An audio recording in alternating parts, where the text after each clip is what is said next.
കറുത്ത സ്വർണം എന്നറിയപ്പെടുന്ന ക്രൂഡ് ഓയിൽ പലതായി വേർതിരിച്ച് നമ്മുടെ നാട്ടിലെ ഓരോ പെട്രോൾ പമ്പുകളിലേക്ക് എത്തിക്കുന്നതുവരെയുള്ള പ്രോസസ്സ് വളരെയധികം ബുദ്ധിമുട്ടേറിയതും അതുപോലെ തന്നെ അപകടം പിടിച്ചതുമാണ്. ഓരോ ദിവസവും ലോകമെമ്പാടും ഏകദേശം 80 കോടി വാഹനങ്ങൾക്ക് യാത്ര ചെയ്യാൻ വേണ്ടി 7 ബില്യൺ ലിറ്റർ പെട്രോളും ഡീസലുമാണ് ഉപയോഗിക്കുന്നത്. ഈ പെട്രോളും ഡീസലും ഒക്കെ എങ്ങനെയാണ് നിർമ്മിക്കുന്നത് എന്ന് നിങ്ങൾ എപ്പോഴെങ്കിലും ചിന്തിച്ചിട്ടുണ്ടോ? ലോകത്തിൽ ഏറ്റവും കൂടുതൽ എണ്ണശേഖരം ഉള്ളത് അറബ് രാജ്യങ്ങളിലോ അമേരിക്കയിലോ ഒന്നുമല്ല, വെനിസുവേല എന്ന രാജ്യത്താണ് ലോകത്തിലെ 18% എണ്ണയും ഉൽപ്പാദിപ്പിക്കപ്പെടുന്നത്. കുഴിച്ചെടുക്കുന്നതിൽ ഇന്ത്യ ആകട്ടെ 24ാം സ്ഥാനത്താണ്. ഒരു ദിവസം മാത്രം 8 കോടി ബാരൽ എണ്ണയാണ് എല്ലായിടത്തുനിന്നുമായി ഉൽപ്പാദിപ്പിക്കുന്നത്. അതിന്റെ എത്രയോ ഇരട്ടി ഇനിയും ഭൂമിക്കടിയിലുണ്ട്. ക്രൂഡ് ഓയിലിൽ നിന്നുണ്ടാക്കുന്ന പെട്രോളും ഡീസലുമാണ് നമ്മൾ ഏറ്റവും കൂടുതൽ ഉപയോഗിക്കുന്നതെങ്കിലും അതിന്റെ ബൈ പ്രോഡക്റ്റുകൾ ഉപയോഗിച്ചാണ് പ്ലാസ്റ്റിക്കും ടാറും ടയറുകളും കോസ്മെറ്റിക്സും എന്തിന് പല മരുന്നുകൾ പോലും നിർമ്മിക്കുന്നത്. ഒട്ടിപ്പിടിക്കുന്ന രൂക്ഷമായ ഗന്ധമുള്ള കറുത്ത ദ്രാവകമാണ് ക്രൂഡ് ഓയിൽ. പെട്രോളും ഡീസലും നിർമ്മിക്കുന്നതിലെ റോ മെറ്റീരിയൽ. ഭൂമിക്കടിയിൽ വളരെ ആഴത്തിൽ മാത്രമാണ് ക്രൂഡ് ഓയിൽ കണ്ടെത്താൻ സാധിക്കുന്നത്. ലക്ഷക്കണക്കിന് വർഷങ്ങൾക്കു മുൻപ് ജീവിച്ചിരുന്ന ചെടികളും മരങ്ങളും മൃഗങ്ങളും ചെറിയ ജീവികളുമൊക്കെ മരിച്ചു മണ്ണടിയുകയും പതുക്കെ പതുക്കെ അവയുടെ മുകളിൽ മണ്ണിന്റെ നിരവധി ലെയറുകൾ രൂപപ്പെടുകയും ചെയ്യുന്നു. നൂറ്റാണ്ടുകളോളം ഈ ഓർഗാനിക് വസ്തുക്കൾ അവിടെ തന്നെ കിടക്കുകയും ഭൂമിക്കടിയിലെ ചൂടും പ്രഷറും കാരണം അവയ്ക്ക് രൂപമാറ്റം സംഭവിക്കുകയും ചെയ്യുന്നു.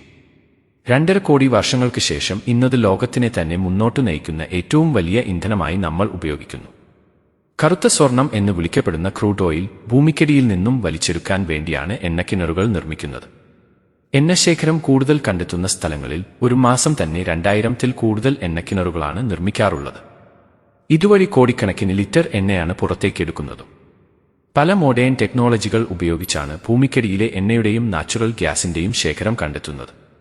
അവിടെ ആയിരിക്കും എണ്ണക്കിണർ കുഴിക്കാനുള്ള സൈറ്റും തീരുമാനിക്കുന്നത്. ടെക്നോളജി ഉപയോഗിക്കുന്നത് ഒരു പരിധിവരെ സഹായിക്കുമെങ്കിലും കിണർ കുഴിച്ചാൽ പോലും അവിടെ നിന്നും എണ്ണ കിട്ടുമെന്നത് ഒരിക്കലും 100% ഉറപ്പോടെ പറയാൻ സാധിക്കില്ല. നല്ലയളവിൽ അവിടെ നിന്നും എണ്ണ കിട്ടുകയാണെങ്കിൽ ആ ക്രൂഡ് ഓയിൽ നേരെ റിഫൈനറിയിലേക്ക് കൊണ്ടുപോയി അതിൽ നിന്നും പെട്രോളും ഡീസലും മറ്റു വസ്തുക്കളും വേർതിരിച്ചെടുക്കുകയാണ് ചെയ്യുന്നത്. ഭൂമിക്കിടയിൽ എണ്ണയും നാച്ചുറൽ ഗ്യാസുമൊക്കെ ഏറ്റവും കൂടുതൽ കാണപ്പെടുന്ന സ്ഥലങ്ങളെയാണ് ബേസിൻ എന്ന് വിളിക്കുന്നത്.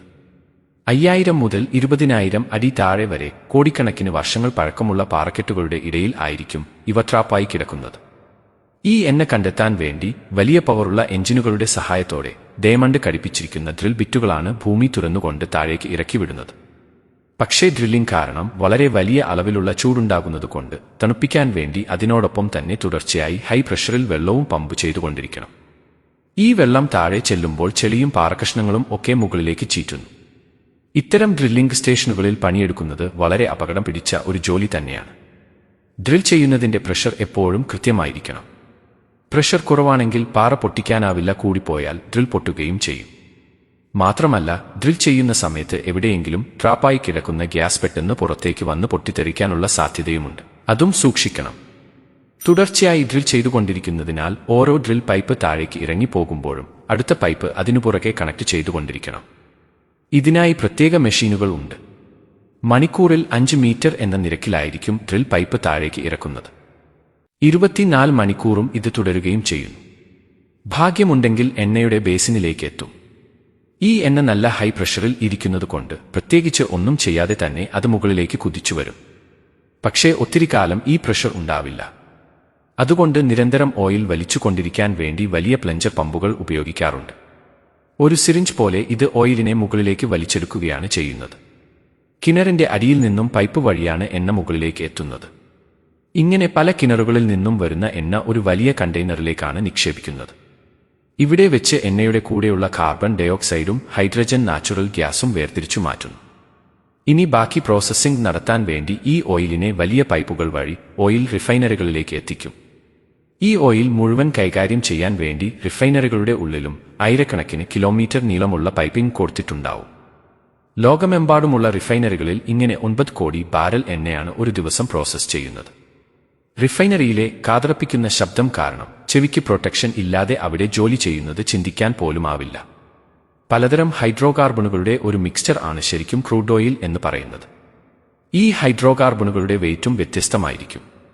പ്രോപ്പൈൻ ആണ് ഏറ്റവും വെയിറ്റ് കുറഞ്ഞത്. ടാറിനാണ് ഏറ്റവും വെയിറ്റ് കൂടിയതും. നേരത്തെ തന്നെ നീക്കം ചെയ്ത ഹൈഡ്രജൻ സൾഫേറ്റ് ഗ്യാസിനെ കെമിക്കൽ റിയാക്ഷൻ വഴി സൾഫർ ആക്കി മാറ്റുന്നു. ഇതാണ് പിന്നീട് വളമായിട്ട് ഉപയോഗിക്കുന്നത്. ഇനി ക്രൂഡ് ഓയിലിനെ 370 ഡിഗ്രി സെൽഷ്യസ് വരെ ചൂടാക്കി ഒരു ഡിസ്റ്റിലേഷൻ ടവറിന്റെ അടിയിലേക്ക് പമ്പ് ചെയ്യുന്നു. ഇത് നീരാവിയായി ടവറിന്റെ മുകളിലേക്ക് ഉയരും. അവിടെ വെച്ച് തണുത്ത് കഴിയുമ്പോൾ ഇതിന്റെ മോളിക്യൂളുകൾ കണ്ടൻസ് ആകാൻ തുടങ്ങുന്നു. ഏറ്റവും വെയിറ്റ് ഉള്ള മോളിക്യൂളുകൾ ടവറിന്റെ താഴെയും വെയിറ്റ് കുറഞ്ഞ പെട്രോളിന്റെ നാഫ്തലിന്റെ മോളിക്യൂളുകൾ മുകളിലുമായി ശേഖരിക്കപ്പെടും. അവിടെ നിന്നും ഓരോന്നിനെയും പൈപ്പുകൾ വഴി അതാത് സ്ഥലങ്ങളിലേക്ക് മാറ്റുന്നു. ഒരു ബാരൽ ക്രൂഡ് ഓയിൽ പ്രോസസ് ചെയ്യുമ്പോൾ അവസാനം കിട്ടുന്നതിലെ 45% പെട്രോളാണ്. 25% ഡീസലും 10% മണ്ണെണ്ണയും ചെറിയ അളവിൽ ബാക്കി കുറച്ച് പ്രോഡക്റ്റുകളും ആണ് കിട്ടുന്നത്. പ്രോസസ് ചെയ്തെടുത്ത പെട്രോളിന്റെ ക്വാളിറ്റി അറിയാൻ വേണ്ടി അതൊരു എഞ്ചിനിൽ ഒഴിച്ച് പ്രവർത്തിപ്പിച്ചു നോക്കും. ടെസ്റ്റ് ചെയ്തതിന്റെ റിസൾട്ട് ലാബിൽ നിന്ന് റിഫൈനറിയിലേക്ക് കൊടുക്കുകയും എന്തെങ്കിലും പോരായ്മകൾ ഉണ്ടെങ്കിൽ അതിനനുസരിച്ചുള്ള മാറ്റങ്ങൾ വരുത്തുകയും ചെയ്യുന്നു.